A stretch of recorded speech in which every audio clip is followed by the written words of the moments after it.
Olá,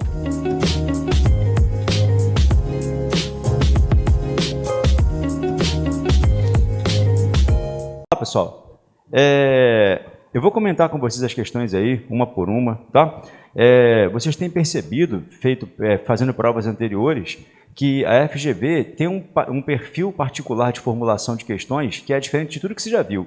Se você não era concurseiro, você deve pensar que o concurso é a coisa mais complexa do mundo quando você olha o português da FGV. Se você já era concurseiro, é um pouco pior, porque você vinha aquele padrãozinho de CESP, que é uma mãe. Agora você sabe que CESP é uma mãe, não sabe? Eu falava, não falava? CESP é legal, cara. CESP é fácil. Você dizia para mim que não, que CESP é do demônio. Agora você pegou a FGV, você viu quem é o demônio de verdade, né? CESP é a banca mais legal do planeta. Uma banca previsível pra caramba, cobra as mesmas coisas. O pessoal do Sejures, o índice de acertar todas no CESP é absurdo. O pessoal pegava aqui 30, acertava 30, entendeu? FGV não é Sejures, é ninguém. Eu nunca vi ninguém gabaritar FGV no português. Tem uma amiga que diz que conhece uma menina que gabaritou a FGV. Eu não conheço não, cara. Eu acho que é mentira. Até porque a pessoa para gabaritar o FGV não foi inteligência, não. Foi metade, 5 chutes. 5 bons chutes, sabe?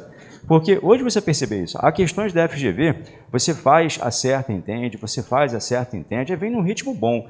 Cara, chega uma hora que a resposta é o que a banca quer, já reparou? Você pega uma questão, a resposta é B. Por quê? Não sei, cara. O FGV falou que era B e acabou. Eles acham que é B, sobretudo no que diz respeito à interpretação de texto. Então, o que a gente vai fazer? Você vai se adaptar o mais possível à banca da FGV para você chegar ao maior número possível de acertos. A vantagem disso é que eu acredito, tá? Se o cara for bem nas demais matérias, que quem fizer mais de 22 acertos dessas 30 questões aí vai estar bem pra caramba, entendeu? Se você fizer 25 acertos, você está bem demais na prova, entendeu? Então, acho que de 22 acertos para cima, a pessoa já vai dar muito bem já. Claro que você vai se esforçar para acertar as 30, né? Eles têm questões muito boas. Eu não posso selecionar. Vou escolher só as questões gostosinhas, só para poder iludir você. Eu tenho que pegar questões assim do mesmo ano, seguindo o mesmo ritmo, trabalhar com vocês. Porque exige muita atenção. Para você ter uma ideia, há uma questão que eu fiz esta semana com outra turma, que você só consegue matar se você olhar o título do texto lá embaixo. Mas se olhar o título do texto, a questão fica fácil. Ou seja, não dá para você interpretar só o texto. Você tem que analisar o título do texto, de onde o texto foi extraído, quando o texto foi escrito, cara. Acredite, saber o ano em que o texto foi escrito é importante, porque há certas construções, certas ironias, por exemplo, que só funcionam em certas épocas, entendeu? Por exemplo, existem certas ironias que só funcionam em certos lugares. Saber onde o texto foi escrito interfere na ironia do texto. Quer ver um exemplo? Vivemos em um país de políticos honestos que não se envolvem em mensalões nem rachadinhas, entendeu? Esse comentário ele é irônico, concorda? Isso foi uma ironia, não é isso? Foi uma ironia porque eu falei do Brasil. E se essa frase fosse dita por um político na Nova Zelândia? Não seria mais irônico, seria verdade. Você entendeu como é que a situação externa interfere na interpretação? Entendeu o que eu falei? Vivemos em um país honesto e sem corrupção. Se eu falo isso no Brasil, isso é irônico, concorda? Essa mesma frase na Nova Zelândia é dita sem ironia, porque de fato lá os políticos não se envolvem em corrupção. A Nova Zelândia, pessoal, curiosidade útil. Hoje em dia todo conhecimento externo é útil, né? Porque a FGV você tem que saber tudo, geografia, história, tudo. A Nova Zelândia é o país mais honesto do mundo, tá? Na percepção de honestidade é o país mais honesto do mundo. O Brasil não está dos últimos não, há piores, acredite, né? O Egito, cara, é bem pesado lá, bem pesado o negócio. Aí o que acontece? Essa frase, a ironia dela é chamada ironia situacional, ou seja, a situação em que você emprega a frase pode torná-la irônica ou não. É mais fácil. As meninas estão no shopping, passa um rapaz muito bonito, tá? Aí você fala, nossa, que rapaz bonito. Isso não foi ironia, concorda? Isso não foi ironia.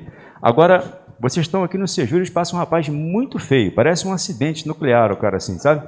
Parece que ele foi mal construído, foi montado às pressas, parece estava com uma capivara com cachumba, assim. Você olha, aí as meninas falam assim, nossa, esse rapaz é muito bonito. Aí foi ironia. Ou seja, eu dependo da situação para que eu possa construir até a ironia, entendeu?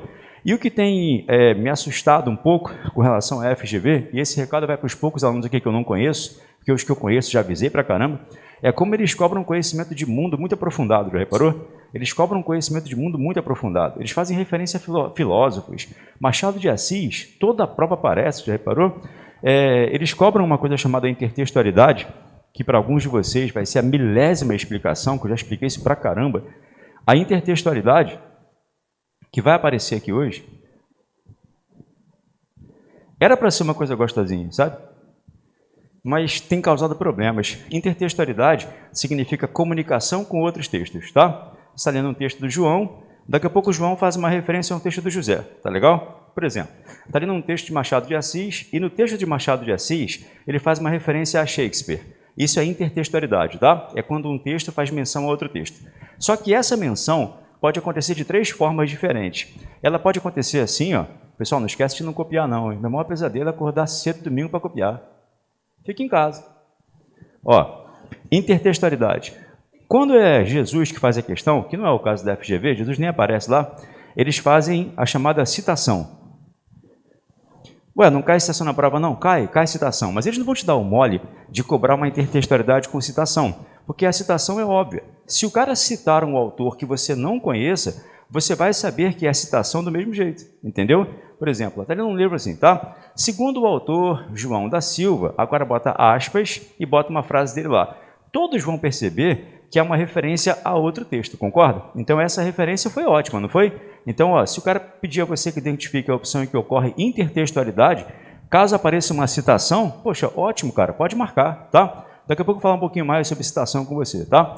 O problema da intertextualidade é quando ela acontece em forma de paráfrase ou em forma de paródia. Aqui costuma ser fácil também, porque quando você parafraseia um outro autor, você tem que avisar, entendeu? Você está escrevendo um texto, tá? Aí você se lembra de uma frase de Machado de Assis, muito legal. Só que você não quer reproduzir a frase dele, você quer colocar com as suas palavras, entendeu? Aí você faz assim, ó, parafraseando Machado de Assis, aí você bota uma frase que ele disse, mas com as suas palavras. Não é reproduzindo as palavras dele, porque se você reproduzir as palavras dele, vai ser o quê? Citação.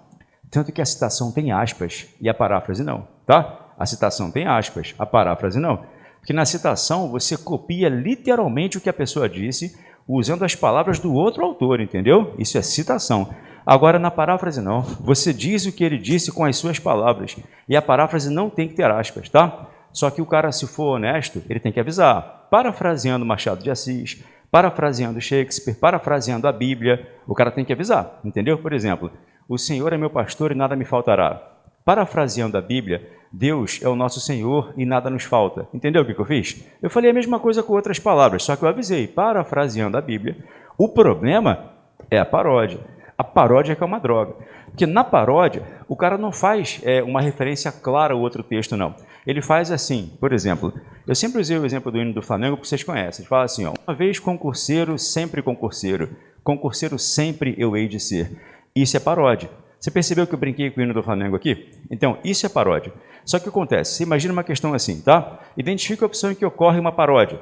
E se você não conhece o hino do Flamengo, você ia saber que isso é paródia? Entendeu qual é o problema? Você nunca vai reconhecer a paródia se você não reconhece o texto que está sendo parodiado. Quando as paródias vêm num padrãozinho assim, por exemplo, ó, pô, vou estudar hoje direito administrativo. O Damasceno é constitucional, né?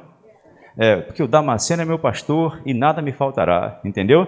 E isso é uma paródia, reparou? Olha só, aí você acorda domingo pensando, cara, eu vou estudar ou não? Estudar ou não estudar? Eis a questão, entendeu? Tudo isso é paródia, eu estou parodiando outros textos, tá? O problema é que você nunca vai reconhecer a paródia se ele parodiar um texto que você não conhece. Imagina o seguinte, ó, dos fragmentos transcritos do texto, identifique aquele em que Machado de Assis faz uma paródia. Você vai ter que analisar as 5 afirmações de Machado de Assis para perceber em qual daquelas 5 afirmações ele está brincando com outro texto, entendeu? E se você não conhecer o outro texto, você não vai reconhecer a paródia, entendeu? O problema tem sido esse, tá? Essa questão cai de várias formas, pode cair assim, ó, assinar é a única opção em que não há paródia. Assinar é a única opção em que não há intertextualidade, porque a paródia é um tipo de intertextualidade, tá? E a que mais tem caído é a paródia, que é a mais sutil de todas, tá?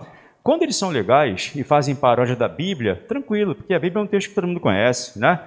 Bem-aventurados os que estudam aos domingos pela manhã, porque deles é o reino da aprovação, entendeu? Isso é uma paródia que todo mundo conhece. Mas quando o cara começa a fazer paródias de textos que você não conhece, a coisa fica complexa, né? Vou dar alguns exemplos de paródias que eu já vi na FGV já. Parodiar filósofo direto, uma que você reconheceria. Eu não lembro qual é a frase. Sinto vergonha, logo existo. Está parodiando lá, Descartes, né? Penso, logo existo. Essa foi tranquila, para um brasileiro ligeiramente bem informado. Só que eles mandaram uma assim, cara, olha só. Olha a paródia que eles fizeram lá, você tinha que reconhecer a paródia, tá? saio da história para cair na vida. Quando o cara falou, saio da história para cair na vida, eu falei essa frase outro dia, no outro curso, só um rapaz reconheceu a paródia só. Quando ele fala, saio da história para cair na vida, está parodiando Getúlio Vargas, não tá? Getúlio Vargas se matou, ele se suicidou, ele deixou uma carta quando ele se suicidou. Essa carta se fechava assim, saio da vida para entrar na história. Se o cara não sabe que ele se matou, deixou uma carta e o que estava escrito, ele nunca ia reconhecer essa paródia aí. Foi aí que eu ouvi a pergunta mais assustadora da minha vida em outro curso. Professor, quem é Getúlio Vargas? Se o cara perguntasse quem foi, o meu coração já ficaria com certo desespero já, mas pelo menos o cara saberia que ele morreu, né? Ele perguntou quem é, acho que ele achou que era um youtuber, ele achou que era um influencer qualquer. Quando eu fui explicar, eu falei, Getúlio Vargas, professor, quem é Getúlio Vargas? Então você imagina um cara que pergunta quem é Getúlio Vargas fazendo a prova da FGV, entendeu? Ele vai se dar muito mal, não vai? Eles têm cobrado um conhecimento de mundo acima do normal. Eles fazem referências assim muito sutis, cara. Você vai encontrar algumas aqui. Há textos filosóficos do século XIX, sabe? Eu falo sempre, ele tem uma percepção de conhecimento de mundo que não é o conhecimento de mundo que o brasileiro médio tem hoje em dia, né? O brasileiro médio hoje em dia só lê Facebook. Então ele não sabe dessas coisas. E aí na hora de olhar a questão parece impossível. Adianta mandar recurso? Não.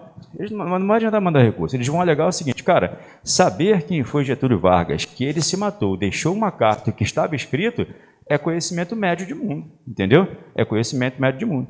Seu professor de história explicou isso na escola. Você prestou atenção? Eu não, estou falando por mim, tá? Prestou atenção lá? Eu estava copiando na hora, fala a verdade.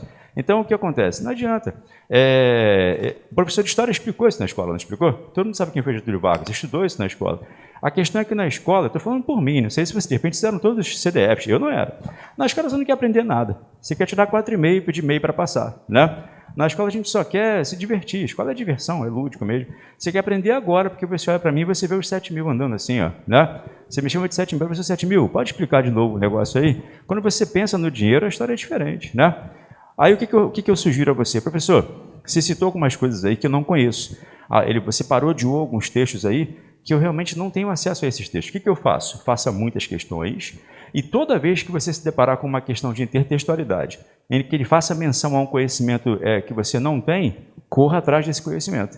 Porque a vantagem é que eles giram em torno dos mesmos textos geralmente, entendeu? Bíblia cai direto, Bíblia, muito Machado de Assis. Essa penso logo existo, já caiu várias vezes já, ser ou não ser eis a questão, você vai ter que se informar. E eu vou repetir o que eu tenho dito sempre, vocês serão os policiais mais inteligentes do Brasil no ano que vem, cara. Sério, vão ter que estudar muito, muito conhecimento de mundo, né?